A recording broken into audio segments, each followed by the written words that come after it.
Hey there, welcome or welcome back to Houseplants today. My name is Courtney, and in today's video we are going to be packing and shipping two plants for Karen. Karen sent me an email and said that she found my YouTube and was really excited about how I packed plants from the video that I made a year ago. So she placed an order and I shipped it out to her, and she sent me an update. The plants are doing well, so I'm going to take you along as I pack this order. The first thing that I do is to clean the leaves off just with like a leaf cleaning solution, because I think it's important just to make sure that there's no dirt, debris, or anything else on the leaves when they arrive to the destination. And then I check the moisture of the medium. I have noticed my plants are getting drier quicker than normal this summer. So I did water this plant right before shipping, and I think that's the best time to do it. If you can do it a day ahead, then do that.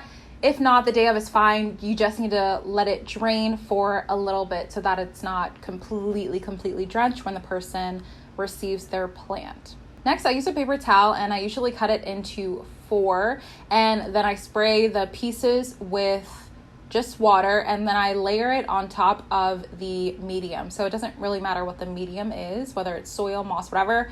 I like to make sure that I can retain as much moisture as possible while it's traveling, especially because it's always really hot leaving Texas and obviously other parts of America. So once I secure the paper towel down, I then take polyfill and I fill in around that top layer and around the stems of the plant, and then I tape it down. And I do this to just make sure that everything is secure as possible, because when you're shipping plants, it's better to overdo it than underdo it, because you want to do your best to get the plant to its destination in the best possible way. It's better to be safe than be sorry.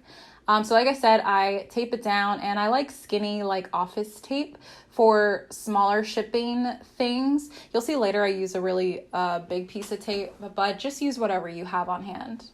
And then I do a shake test to make sure everything is super secure.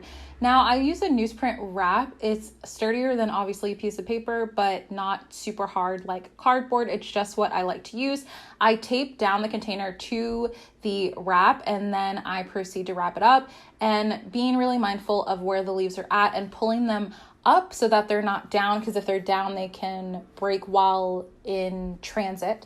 And then I tape up the container, and then I add in polyfill around the leaves. I use as much as I possibly can, because like I said, you don't want the leaves to break you don't want them messed up. So I like using polyfill because it's a soft material and it's reusable. So most of my packaging is reusable. So people can use it to ship plants or do whatever they want to do with it. And then I softly tape down the top around the leaves, not a super hard wrap. I don't want it to be super tight because I want to make sure that the plant can still breathe, but secure enough that the leaves are not flying around in transit. And then Karen also got Scindapsus exotica cutting, but I sent her 2 because I had to send her 2. And I do the exact same process, but except for cuttings, most of the time I'll use moss. I'll moisten the moss. You could use paper towel if you want, but I really like moss because it's basically reusable, and then you can just wrap it in plastic wrap. And then I tape the plastic wrap because you don't want it to just be hanging out. You want to make everything secure, and then I use my polyfill and paper taping wrap method to wrap up the cutting. And like I said, I tape it to it so it's secure, but I tape around the leaf part a little bit looser because you don't want to smush the leaves in any way.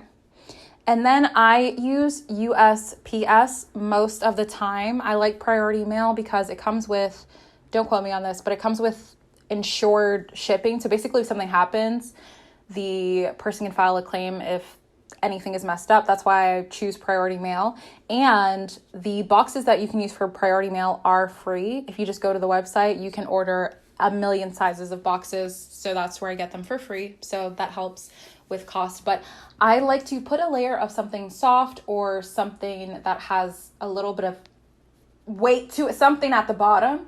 And then I like to tape the plants to the inside of the box. This just adds another layer of security. Like I said, that's really important for me when I'm shipping plants because I want them to arrive safely. And here's the big tape that I was talking about.